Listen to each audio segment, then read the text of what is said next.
Ok, y vamos a empezar la clase. Entonces, hoy voy a hablar del indigenismo peruano, ¿ok? El indigenismo peruano, que es un movimiento cultural, intelectual, bien artístico, que aparece al inicio de, no precisamente en la primera década, pero sí al inicio del siglo XX, ¿no? A partir de la tercera década de Augusto Bernardino Leguía en el famoso oncenio, empieza a aparecer el indigenismo, impulsado sobre todo por la sociología, ya que José Carlos Mariátegui publica los 7 ensayos y varias que él propone están vinculadas a la reivindicación del mundo andino. Allá se escucha entrecortado. Que hace rato, ¿no? Si me digan eso. Ya vamos a actualizar.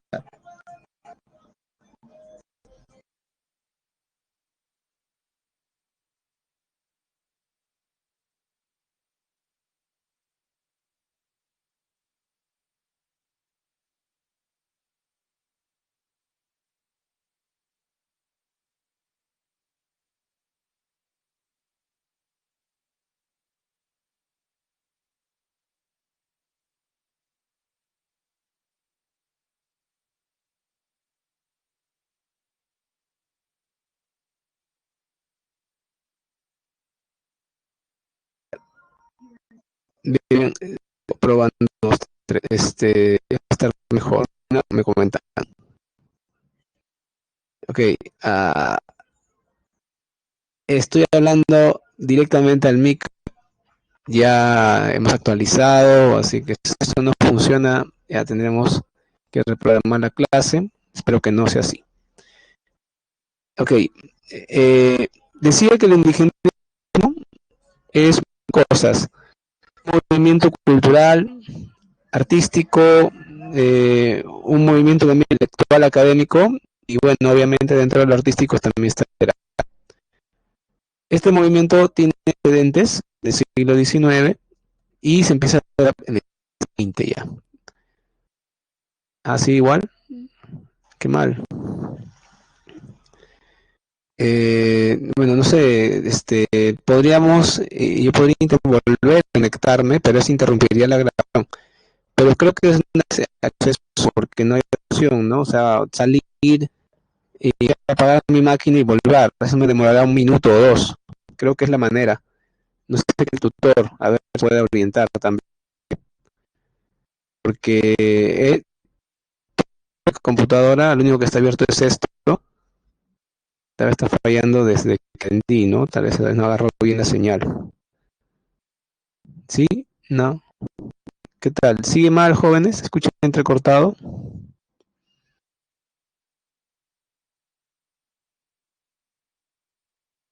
Uh -huh.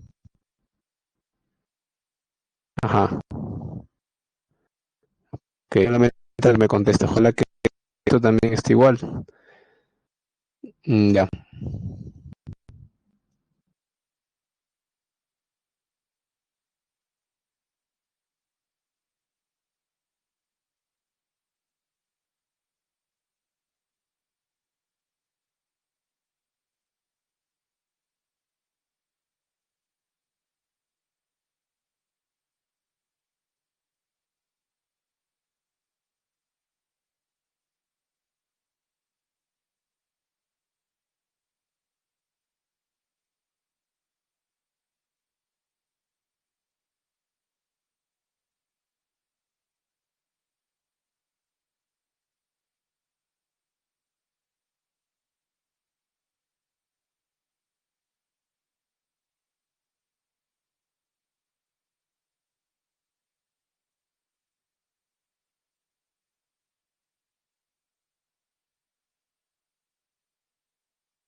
Hola, hola. Bueno, ya he vuelto a entrar. Eh, Espero que ahora sí esté bien. Vamos a ver cómo vamos. ¿Qué dice? Ya. Sigue entrecortado para saber si puedo seguir la clase o ya no. A ver. Ah, dice parece que está bien. A ver, Javier Quito. Se escucha mejor. Ok, Oriana. Esperemos que ya no se entrecorte, ¿no? Ese ya es cruzar los dedos nomás porque ya hice lo que se pude. Ya, ojalá que quede así. Ya, listo. Entonces, puede ser que mi computadora la he tenido prendida desde el mediodía. Tal vez por ahí se ha sobrecalentado algo y bueno, ya, pero reiniciado puede mejorar. Vamos a empezar, bueno, vamos a retomar porque estábamos empezando ya hace rato. Bien, jóvenes. Decía, el indigenismo es varias cosas. Es una corriente intelectual, académica, sobre todo de interés en los estudios sociales. También es un movimiento artístico que se expresa mucho en la pintura, también en la música y hasta en la literatura, por supuesto, en nuestro negocio, estamos acá. También ha sido un movimiento político, ¿verdad? Recuerdo mucho que durante las ideas que tenía Velasco Alvarado, ¿verdad? En la reforma agraria, ¿no? Tenía mucho que ver con todo este asunto. A ver, ¿qué pasó? Ah, no era presentador, qué gracioso. Por ejemplo, estoy seguro que ustedes saben de esta melodía, que es muy famosa a nivel mundial, ¿no? Estoy seguro que saben, la han escuchado alguna vez.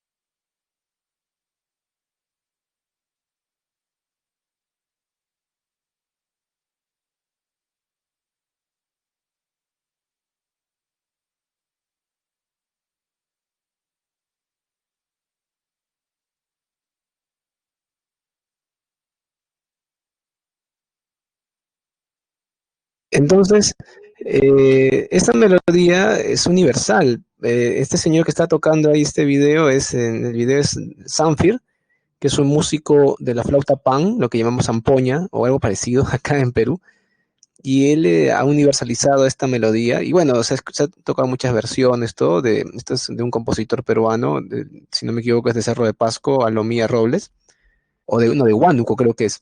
La idea es que el indigenismo ha sido un movimiento peruano desarrollado en la parte artística, social, en la parte política, algo bastante amplio, ¿no?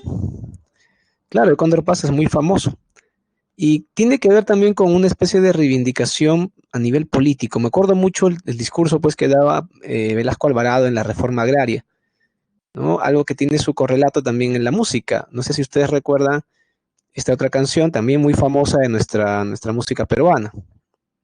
A ver.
Por supuesto que el discurso de odiar a España y pensar que descendemos de los incas está totalmente ya superado y trasnochado, ¿no? Pero quiero con este video no tanto hacerle apología al odio a los españoles, porque yo para nada los odio, son mis ancestros, igual que los incas o los indígenas peruanos, sino que quería ver que vean cómo se ha mirado esta reivindicación en la música, en la política, recordando la reforma agraria, por ejemplo, el famoso discurso de Velasco Alvarado, campesino, el patrón no comerá más de tu pobreza.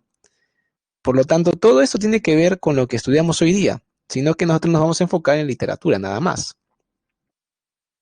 Ah, ya, Jean-Pierre dice que esa es la canción preferida de Toledo, que eso le hacían bullying al pobre Toledo, ¿no? Por sus rasgos.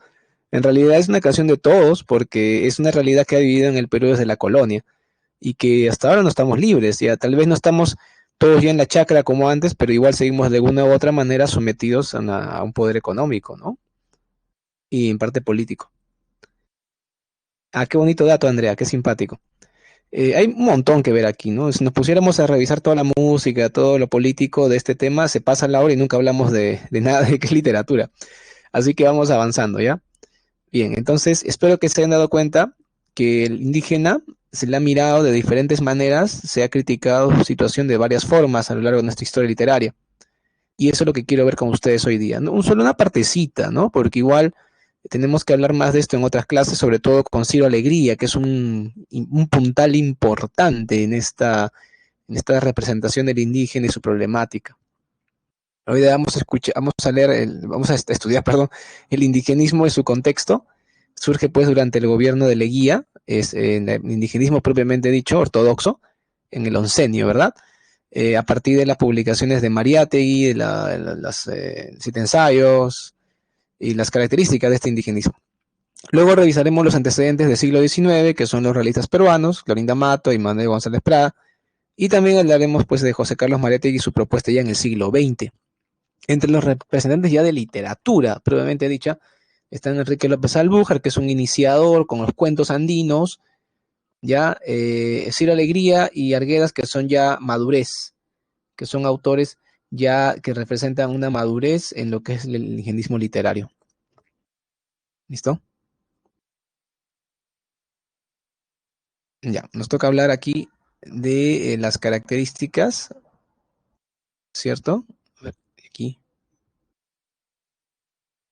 ya está. Sobre el contexto, me gustaría ver un video con ustedes para que entiendan un poquito mejor el contexto. Es la época de Leguía. Veo que acá en la PPT el contexto está tratando de una manera muy simple. A ver, Ricardo Pajuelo me dice cómo se vuelve Mariátegui socialista y este sentido se expresa en sus obras. No entendí, ¿es una pregunta?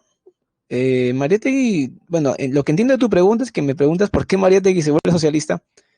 Él viaja a Europa becado por Leguía al inicio nada más del oncenio, y él acepta ser becado, obviamente pudo haberse negado, pero no aceptó, y viajó a Europa y estuvo en Europa varios años.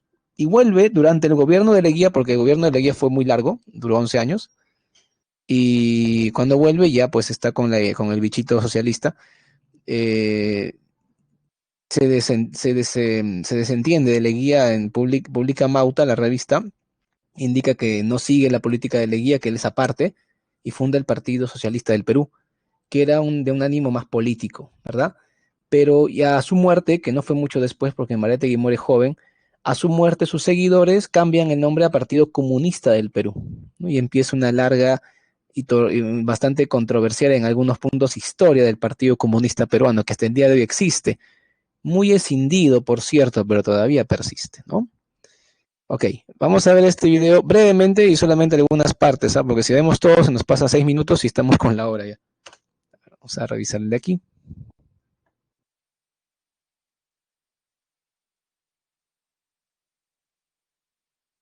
1930 no fue una más en nuestra historia literaria del siglo XX. Fue la década del surgimiento y la consagración indigenismo.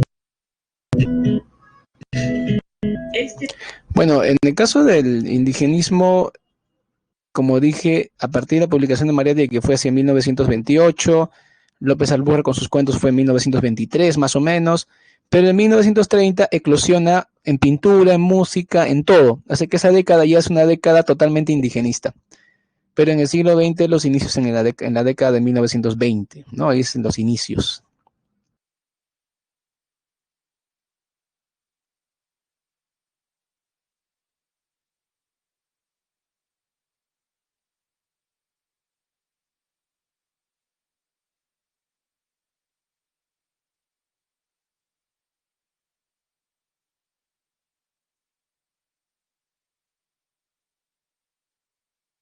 Hay que anotar que Pedro Zulem está vinculado con el grupo Colónida, ¿ok?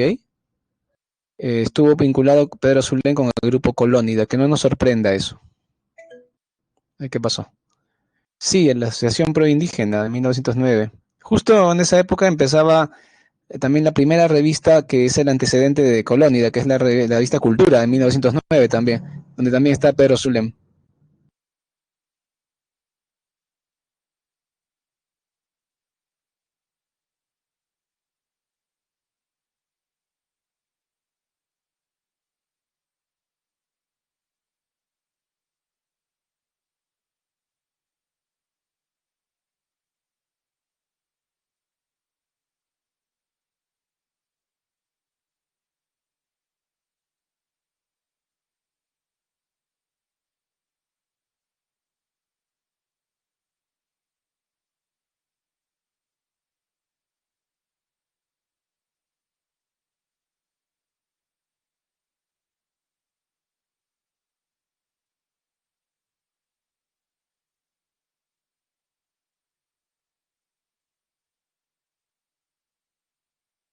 Cuando en 1900 Presten atención.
Bien, estoy nada más, ya estamos llegando pues a lo que nos interesa bastante, que es los literatos.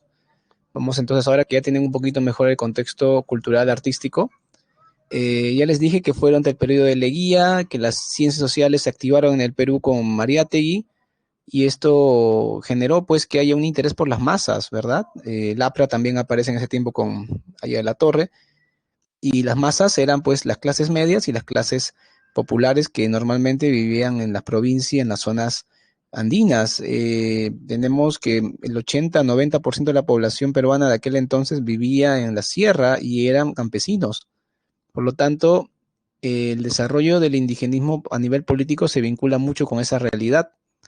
Ahora vamos a enfocarnos en la literatura. A ver, en la literatura tenemos la reivindicación del indio, es decir, del indio y del mundo andino, Es decir, hacer que esto sea apreciado y deje de considerársele algo ajeno a nuestra realidad o algo de segunda categoría, cuando es tal vez lo más importante de nuestra realidad como peruanos. El distanciamiento de la visión romántica del indígena. El romántico, también los modernistas toman esta visión, ven al indígena como un ser raro, como un ser medio exótico, incomprensible, misterioso, y obviamente no es lo correcto. El indio, como cualquier persona, o el indígena, como que cualquier persona, tiene una cultura, tiene una manera de expresarse, y muchas veces no se le entendía, se le consideraba algo ajeno a la realidad. Por lo tanto, es una visión que ayuda mucho, ¿no? Es una visión romántica y también la visión que tienen los modernistas, que son indianistas, una visión exotista del indio. Mayor proximidad al mundo andino, también esto lo vemos porque los sociólogos se interesan, los artistas se interesan, los literatos, por acercarse al mundo andino, hacer que ese mundo se comprenda. El tema político, social, cultural, económico aparece con fuerza. Si nos ponemos a pensar cuál es el tema principal del mundo sancho y ajeno, la lucha por la tierra, obviamente, y ese tema es en parte económico, en parte político. Y si hablamos de los ríos profundos, que es la obra máxima de Arguedas, tenemos que es la identificación con el mundo andino. Entonces ahí tenemos un tema cultural y hay mucho conflicto social en ambas novelas. Así que los temas obviamente se vinculan, van por ahí. Tenemos dos etapas en literatura, el indigenismo ortodoxo, que es la obra clásica de Ciro Alegría y la gran mayoría de obras de Arguedas, que es básicamente realista, sigue el modelo del siglo XIX, tanto en la técnica, por eso decimos que es perteneciente al regionalismo, ¿no? No presenta la nueva narrativa, esta influencia de la narrativa moderna, no, todavía no, es más que todo una narrativa clásica.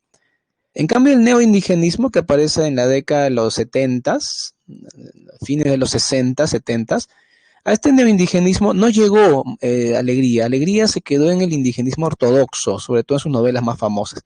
En cambio, Arguedas sí estaba llegando al neoindigenismo. En su famosa novela El zorro de arriba y el zorro de abajo, Arguedas estaba llegando al neoindigenismo, pero la novela quedó inconclusa por el suicidio del autor y no llegó a terminarla, ¿no? Pero sí una novela que ya incluía.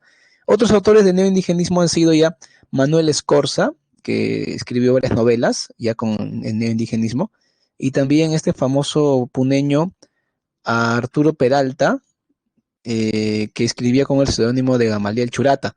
Él también es neoindigenista. El neoindigenismo ya es parte de la nueva narrativa, de la narrativa contemporánea, de una narrativa más moderna, y por eso incorpora el realismo mágico, por ejemplo. Incluye una mirada mítica del mundo andino, incluye las técnicas narrativas modernas como el monólogo interior, la ruptura lógica cronológica de relato. Ya es algo más avanzado, no porque sea de mejor calidad, sino que utiliza otras técnicas, ¿no? Otra manera de ver. Si en el indigenismo ortodoxo es el campesino dentro de un entramado en contra de un entramado nacional en contra del hacendado, en el neoindigenismo ya aparece el campesino en contra de un entramado internacional con las transnacionales, sobre todo las mineras o las haciendas vinculadas a intereses económicos internacionales mundiales, ¿no? Eso en el neoindigenismo. Bien, los antecedentes del siglo XIX, ya saben ustedes que son pues Clorinda Mato de Turner, esta cusqueña tan valiente, que hemos hablado de ella con palabras muy elogiosas en clase anterior, y Manuel González Prada, ¿no? Este limeño que tuvo una actitud bastante de bajarse la categoría social en su obra, ¿no? Hablaba de nosotros los mestizos, no usó su nombre real que era Manuel Baltasar de los Reyes González de Prada y Ulloa, sino que era Manuel González Prada nomás, así como cualquier hijo de obrero, así como el que está hablando ahorita, yo soy Gutiérrez Cuadros, él era González Prada, pero eso era obviamente el nombre literario, porque él era González de Prada y Ulloa, entonces ya pues trataba de crear una imagen de él para evitar que se le vea tan aristócrata. Y bueno, el personaje literario que creó con eso es un personaje digno de estudiarse. Y José Carlos Mariátegui es ya un precedente del siglo XX. Mariátegui es un autor ya moderno que es quien inicia oficialmente los estudios sociales vinculados con el indigenismo. Y bueno, a partir de esos estudios ya se puede hablar de indigenismo ya aperturado, ¿no? Claro que también tiene mucho que ver acá Enrique López Albújar, pero él en el ámbito exclusivamente literario, con sus cuentos andinos. Muy bien, acá tenemos entonces a los antecedentes del indigenismo, tenemos a Clorinda Mato de Turner, ¿ok? A Manuel González Prada y a José Carlos Mariátegui. Ellos tres son los literatos, o bueno, los antecedentes, tanto del siglo XIX como del siglo XX, que es Mariátegui, más importantes. ¿Por qué no se le considera ya representante a Mariátegui? O sea, ¿por qué él todavía no es un representante propiamente dicho? Lo que pasa es que Mariátegui tuvo la buena intención de estudiar el mundo andino, tuvo este acercamiento, ¿no es cierto? Pero el problema con él es que no sabía quechua, por lo tanto, su conocimiento del mundo andino se limita a una mirada teórica, no llegó a visitar el mundo andino, ni tampoco venía de él. Él nació en Moquegua, en la ciudad de Moquegua, y luego creció en Huacho, es en la costa, en la Lima Norte, ¿no? En la costa, en la zona periférica de Lima, en el norte. Así que no podía conocer el mundo andino más que por textos, testimonios, nada más. Por lo tanto, su mirada nunca va a ser lo suficientemente profunda, ¿ya? Lo suficientemente profunda para que podamos considerarlo un autor representativo. Ese es el motivo, ¿ya? Aparte, no conoce la cosmovisión andina, ¿no? No para nada. Entonces, al no conocer la manera de ver el mundo del andino, no conocer el quechua, su mirada es teórica, aunque teóricamente fue impecable, porque él adscribió su pensamiento teórico intelectual al marxismo. Entonces él vio que en Europa se estudiaba, ¿no? Que los siervos en la Edad Media, que los esclavos en la Edad Antigua, que los proletarios en la Edad Industrial. Y él dijo, pues acá en Perú, ¿quién ocupa ese puesto de masa subalterna? Los indios. Entonces ahí con eso ya lo dijo todo, ¿no? Y aparte estudió el tema económico y dijo que la problemática del indio también estaba vinculada con la propiedad de la tierra. Entonces, si nosotros vemos ese tema, depende quién es el propietario de la tierra y todos los problemas sociales que se generan en el campo, en la parte andina, tienen que ver con ese tema. Algo que propone Mariátegui, lo lleva a la teoría literaria, lo lleva a la práctica literaria a Ciro Alegría con El mundo Sancho y ajeno, y luego Velasco, décadas después, lo lleva a la praxis política con la reforma agraria, ¿no? Muy interesante ese camino. Sobre Clorinda Mato y Manuel González Prada, ambos tienen una mirada paternalista hacia el indio. No lo conocen tan bien ni profundamente, entonces ellos lo ven como un menor de edad, como alguien al que hay que proteger, educar para evitar que abusen de él. Eso es lo que tenemos en Páginas Libres, en este concurso, este ciclo de ensayos, y en la novela Avecinida. Una visión paternalista, ¿no? De cuidar al indio, protegerlo, como si fuera un ser débil que merece atención. Claro que este paternalismo se le llama preindigenismo, ¿no? En el caso de estos realistas peruanos. Bien, ahora vamos con un autor que ya representa el mundo andino de una manera más real, pero lamentablemente real, pero también muy parcial o bastante limitada, ¿no? Que es este señor Enrique López Albújar. A ver qué pasó. Que dice, según Clorinda Mato, ¿por qué es débil el indio? Allá, igual que González Prada, por la falta de educación, por el poder que se ha ejercido por cientos de años en el mundo andino a partir de la autoridad corrupta, la autoridad abusiva, el poder económico que subyuga al indio, y eso justamente se expresa en la novela Vecinido. Algo parecido a lo que propone González Prada, ¿no? La falta de educación, cientos de años de abuso contra él, en el que se les ha dejado como ciudadano de segunda categoría, entonces por esos motivos no hay un indio culto, un indio que tenga identidad nacional, etc. Vamos con Albújar. Decía que Albújar tiene una mirada bastante parcializada, o sea, más real, pero muy limitada, parcial, sesgada es la palabra. Imagínate que que el mundo andino fuera un gran garage, un garage de aviones, grande, grande, y tú pudieras mirarlo por una rendijita. Pero una rendija, no sé si me comprenderán, una rendija vertical. Y yo miro por la rendija, veo lo que de verdad hay adentro, pero mi mirada es extremadamente parcial, porque hay un 90% que no puedo ver, y lo poco, el 10 que sí puedo, lo veo así de manera bastante disminuida, por la falta de ángulo que tengo para ver todo. Algo así es. el indigenismo de Enrique López Albújar, la mirada que él tiene. Él fue juez en Huánuco, en varias zonas, en zonas andinas, y él, como juez, veía casos, porque él fue abogado y fue juez, él veía casos de delincuencia andina, abigeos, es decir, los que roban ganado, sicarios, asesinos, asesinatos, y todo esto hizo que él se imagine un mundo andino cruel, semisalvaje, bárbaro, donde el linchamiento era algo habitual, donde el asesinato político, donde había intrigas, maldad, y obviamente ese mundo sí, pues es real, porque es parte del mundo andino, pero no es todo, ¿no?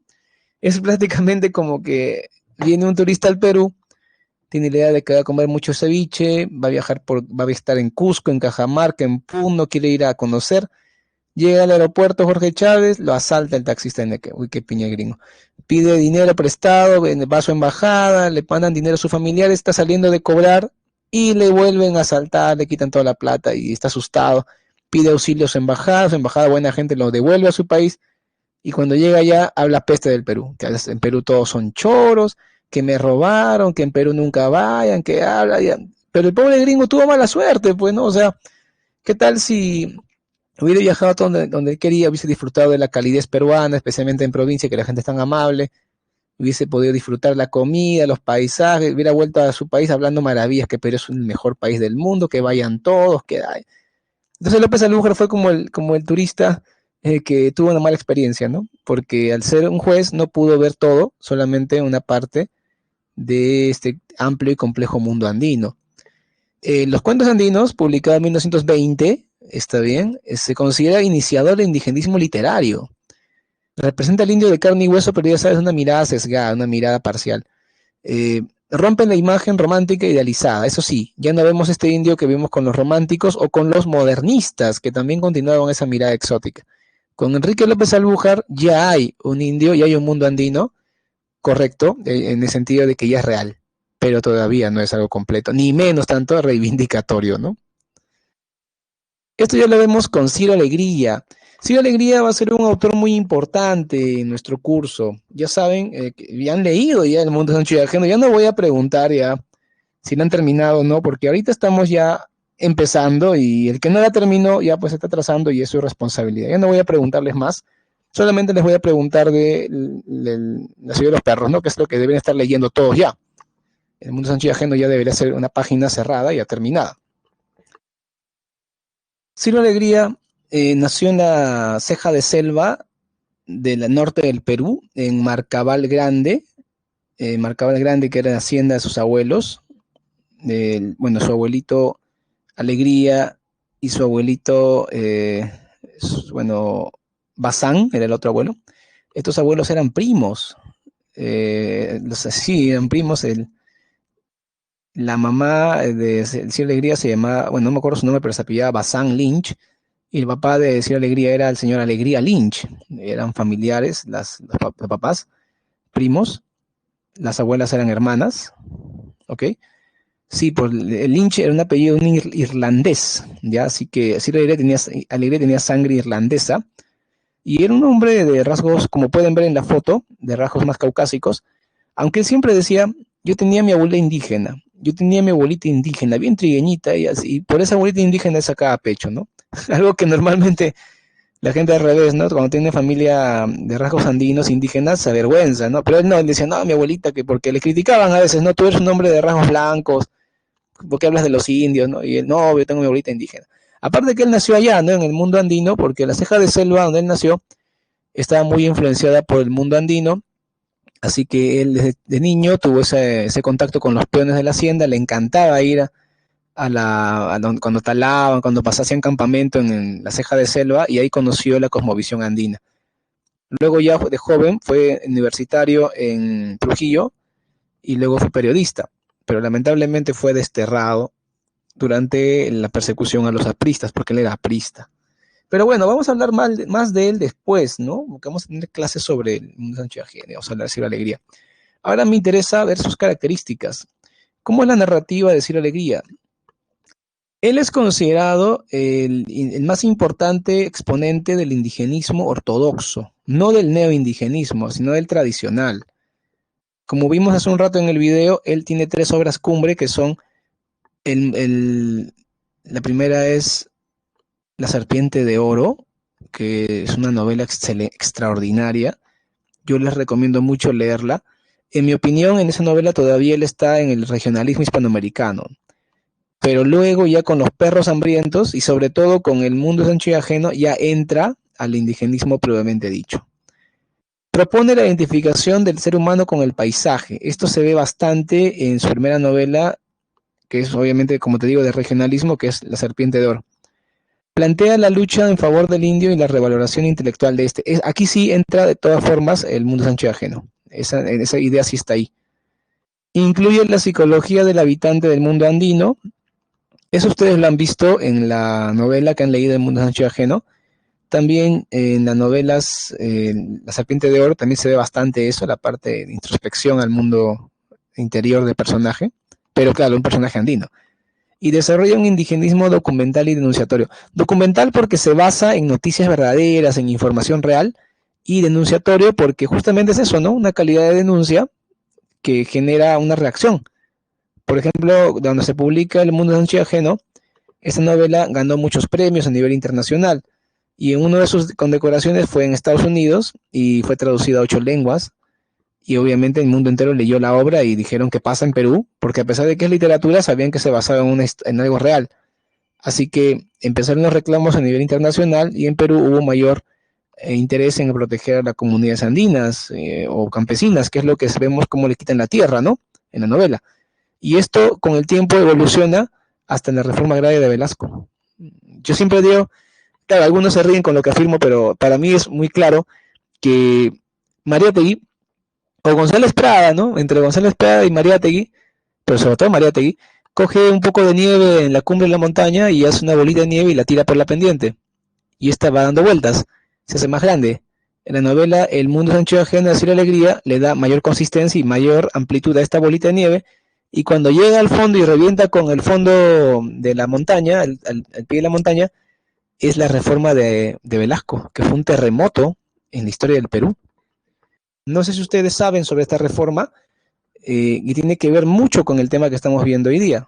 ¿Sí? ¿Saben? ¿Tienen noticias de la reforma agraria? ¿Saben de qué trató la reforma agraria? Porque esa reforma fue algo extraordinario. No, no digo por bueno, sino por increíble que pasó y que marcó la historia del Perú para siempre. Me acuerdo que el año pasado salió un documental bueno, un documental sobre las películas que de esa época tenía que ver con la reforma agraria, ¿no? Puedo ponerles el tráiler que dura 2 minutos para que lo vean, para que entiendan un poquito mejor lo que fue la reforma agraria y que entiendan, ahora que ustedes han leído, han leído, sí, la revolución de la tierra, exacto, Ricardo. Ahora que han leído, lo digo así, la han leído el mundo Sancho y Ajeno, tiene más sentido lo que pueden ver aquí. Jean-Pierre dice que lo pasaron en la universidad. Ah, sí, seguro, de hecho. Aunque el creador es un cineasta de la Católica. Yo lo conozco, era mi compañero en la maestría en la Católica cuando estudié, en la maestría de literatura, ahí lo conocí. Y no sabía que después de unos años que lo conocí iba a sacar esa película que está tan buena. Y no he podido saludarlo todavía, pero ya mi idea era poder aprovechar mi vínculo con él para invitarlo a algún lugar, ¿no? Sí, porque sí lo conozco al creador. A ver, vamos a ver ese video para que vean un poquito más la mirada que tenían los políticos como Velasco, que era un militar y político, sobre el indio, que seguía pues así la alegría en gran parte, ¿no? A ver.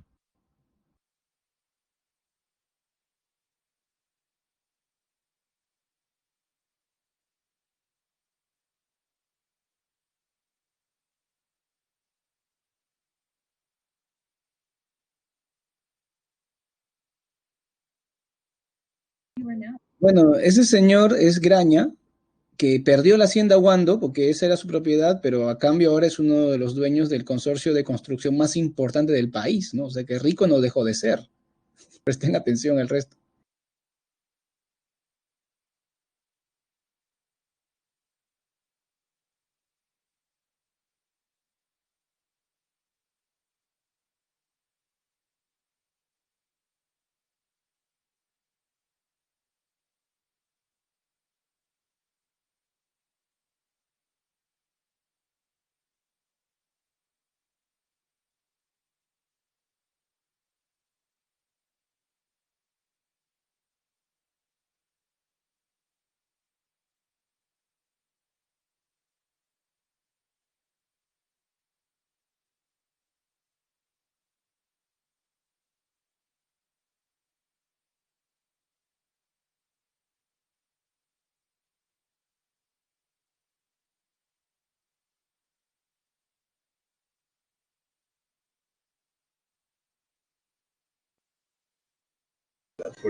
No puede dejar de apreciar aquí la aparición de los Chapis, la leyenda de la chicha vive.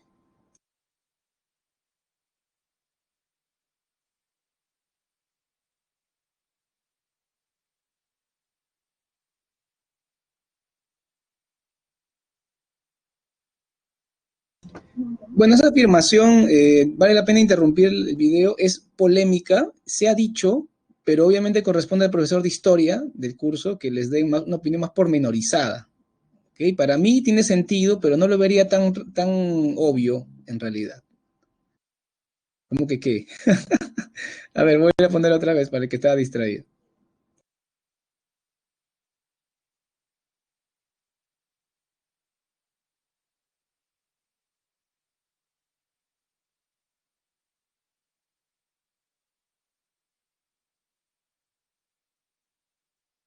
Bueno, para el que no pudo ver el estreno de esta película, fue mi caso con mucha pena, pero algún día lo veré. Ok, entonces, claro, ese es un documental sobre el cine que hubo vinculado con el tema de la reforma agraria. Y obviamente trae el tema de la reforma agraria, ¿ok? Ciro Alegría, como han visto en su novela El mundo Sancho y ajeno, prácticamente reclama por una mayor protección estatal al indígena, al mundo andino y a la comunidad indígena. ¿Y qué hace Velasco? Lo hace radical este pedido, ¿no? Es lo que hemos visto en la reforma agraria. Muy bien, vamos ahora con otro representante que en mi opinión es el máximo, el más alto exponente, que es Arguedas. José María Arguedas Altamirano nació en Andahuaylas, en Apurímac, en el corazón de la Sierra Sur, que es una zona altamente andina bilingüe, donde el quechua es masivo, no es como en la Sierra Norte de Ciro Alegría, donde el quechua casi no se habla o quedan solamente topónimos, frases. No, no, no, el quechua está vivo en la Sierra Sur. Yo tengo la suerte de provenir de allí. O sea, bueno, yo no nací en la Sierra Sur como Arguedas, es algo que le envidio a Arguedas, pero mis padres sí, y los dos son de la Sierra Sur, del sur de Ayacucho, muy cerca a la región donde él vivió de niño, porque Arguedas nació en Andahuaylas, pero a partir de los 7 años creció en Lucanas, Ayacucho, la tierra de los Basantes de Tijera, donde su papá se casó con una viuda rica y bueno, tuvo que vivir con la madrastra, que era bien madrastra, ¿no? Y ahí José María era algo así como Ceniciento, igualito, ¿ya? Bueno, esa región yo la conozco un poco porque mis padres son de muy cerca de ahí, de Lucanas. Abajito de Lucanas sigue el departamento, la provincia de Parinacochas, y de ahí son mis padres. Así que desde niño yo he conocido la sierra que conoció Arguedas, y me es muy emocionante leer sus obras, también saber de su biografía. Es un hombre que sufrió mucho y que tuvo bastantes problemas psicológicos, psiquiátricos, diría yo, en cierto momento, que llegan al intento de suicidio, ¿no? Tiene en total seis veces trató de matarse y a la sexta le ligó, digamos, ¿no? Arguedas se convierte en un representante muy importante porque dado que viene de esta zona, él aprende el quechua cuando es niño porque su madrastra lo botaba a la cocina con los empleados. Esa parte es muy dura, muy dura en la vida de Arguedas, ¿no? Cuando él nos narra su niñez, porque el abuso venía de la mujer que hablaba castellano, de la patrona. El papá se iba a trabajar como abogado errante y lo dejaba a José María a merced de la madrastra mala. Y más bien las mujeres indígenas, los hombres indígenas, los peones, los esclavos prácticamente, los sirvientes de la hacendada, le hablaban en quechua y el quechua era la lengua que él vinculó con el cariño, con el amor, con la fraternidad. En cambio, la castellano era la lengua de la opresión, de la maldad. Prácticamente en ese momento, a pesar de ser un niño de rasgos blancos, él era el blanco de la familia porque tenía 2 hermanos, su hermano mayor Aristides era trigueño, como cualquiera de nosotros. El hermano menor Pedro era trigueño oscuro, como a veces se ve, y José María era el blanco, era el niño de tez clara, cabello castaño y ojos azules, en los ojos del papá. O sea, él era el blanco de la familia y a pesar de esto, el niño tuvo una visión en la que se identificaba con el indígena explotado, a causa de la experiencia que tuvo con la madrastra. Claro que no fue toda su vida, ¿no? Esto solamente fue hasta los 12 años. A partir de ahí tuvo una vida separada de la madrastra, se escapó de la casa de la madrastra y vivió tranquilo en otro lugar. Pero ahí no acabaron sus pesares. Me encantaría hablar más de Arguedas, pero no tenemos tiempo, ¿no? Vamos a hablar de sus características ahora. Bueno, de su obra y su vida tal vez hablemos en otra clase un poco más, ojalá. Ahí Jean-Pierre me está preguntando por qué Julio Cortázar critica a Arguedas. Lo que pasa es que Julio Cortázar no criticó a Arguedas solamente, Julio Cortázar criticó a los autores regionalistas que ya en pleno, ya pasando la mitad del siglo XX, seguían con la onda de hablar de su región, enfocarse en su zona, hablar de su país, su cultura, cuando Cortázar, al igual que otros autores de ese tiempo, abogaba por una mirada cosmopolita, como decir, tú eres de tu región, pero tu región la puedes hacer participar una dialéctica internacional. Y Arguedas lo veía como retrógrado, arcaico. Y Arguedas obviamente no se quedó callado y le contestó, y hubo una gran discusión entre los dos, que fue seguida porque se carteaban mediante publicaciones en periódicos, en diarios, en revistas, ¿no? Entonces la gente podía leer lo que le contestaba Arguedas, lo que le contestaba Cortázar y así. Qué pena que esta discusión terminó mal para Arguedas, porque un poquito como que perdió los rounds y al final se deprimió más. Este fue un factor de su depresión final en la que llevó a suicidio, ¿no?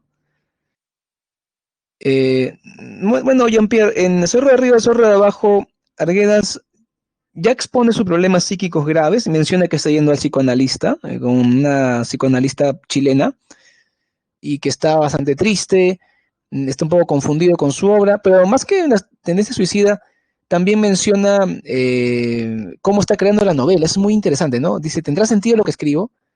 O sea, ¿estará bien lo que estoy haciendo? Y eso también es muy interesante, ¿no? O sea, no solamente la parte suicida, biográfica, sino la parte de creación literaria. Qué pena que no terminó la novela y qué pena que se suicidó, ¿no? Bueno, nunca vamos a decir que está bien que se mató, para nada. Solo comento que la sexta vez que lo intentó, le ligó y ahí fue que se mató, ¿no? Sí puede haber un poco de tendencia suicida en la obra. A ver, vamos a cerrar. La obra de Arguedas permite conocer la cosmovisión del hombre andino, porque este hombre sabía quechua. Eso es muy valioso, porque pensaba en quechua. Eso es increíble, ¿no? Pensar en castellano es muy diferente a pensar en quechua. Y Ciro Alegría no pensaba en quechua. Arguedas sí. Arguedas podía hacerlo. En sus relatos une el yo del protagonista con el ellos, porque el yo es Arguedas, su narrador siempre es un alter ego, eso es clásico en Arguedas, un alter ego que es blanco, de ojos claros, cabello castaño, pero que ama el mundo andino y quiere ser andino. Eso es genial, ¿no? O sea, y obviamente los andinos a veces lo aceptan, a veces lo rechazan, y los blancos también los rechaza a ellos porque son abusivos con los indios y se siente un ser desarraigado. Eso lo encontramos en los ríos profundos. Y si no quieren leer mucho, porque a veces no tienen tiempo, bueno, yo les recomiendo mucho leer el cuento, si es que no lo han leído, Guarmacuyay. A ver, el cuento Guarmacuyay. Y también el cuento Agua. El cuento Agua. Esos cuentos, puede ser que solamente leyendo eso tengas una idea mejor de cómo es la literatura de Arguedas. Bueno, Jean-Pierre, el sexto no es muy representativo de su mirada al indígena, ¿no? Es una novela interesante, pero no nos ayuda con el tema del indígena. Es una novela carcelaria, más que todo. ¿Qué más? Bueno, escribe en castellano lo que aprendió en quechua y trata de quechuizar su castellano en su escritura. O sea, él escribía castellano como con la sintaxis quechua. Eso no es porque él no pudiera hablar bien castellano, ¿eh? Eso lo hace él como un experimento. ¿Te das cuenta? Él podía hablar muy bien castellano y hablar muy bien quechua.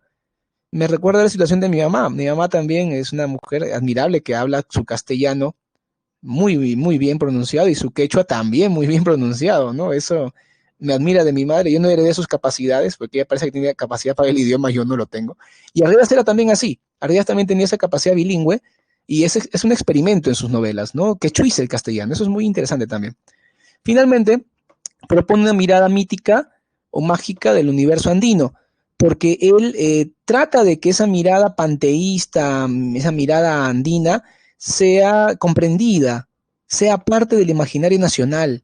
Él vio siempre que la costa y la sierra, que el mundo occidental y el mundo andino estaban confrontados, y él quería que más bien haya una unión, una vinculación entre ambos y que el Perú sea eso, no que esté peleado, sino que esté unido. Esa fue la gran propuesta de toda su carrera como literato. Bueno, ya se acabó mi tiempo, qué pena, me hubiera encantado quedarme más hablando con ustedes, esos temas me encantan mucho, ya lo saben, y nos estamos encontrando en la próxima clase. No, obviamente no me despido antes de darle las claves y también presentar nuestra encuestita final del docente, ¿no? Para que puedan votar. Bien, por favor todos traten de votar rapidito para poder continuar la siguiente clase. Rápido, por favor, gracias por su votación. Todavía estamos en la mitad, vamos, falta la mitad, 14 más. Ya anotaron las claves. Si tienen alguna pregunta, duda sobre las claves, sobre lo que se ha preguntado, háganla en el multichat.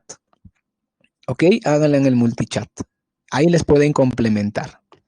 Y si quieren ver el tráiler de La Revolución y la Tierra, se los dejo aquí en el chat también para que lo puedan ver cuando gusten, ¿no? Es un documental. Y también les dejo el video sobre indigenismo que estamos viendo al principio, ¿no? También les dejo eso. Tal vez les hace falta.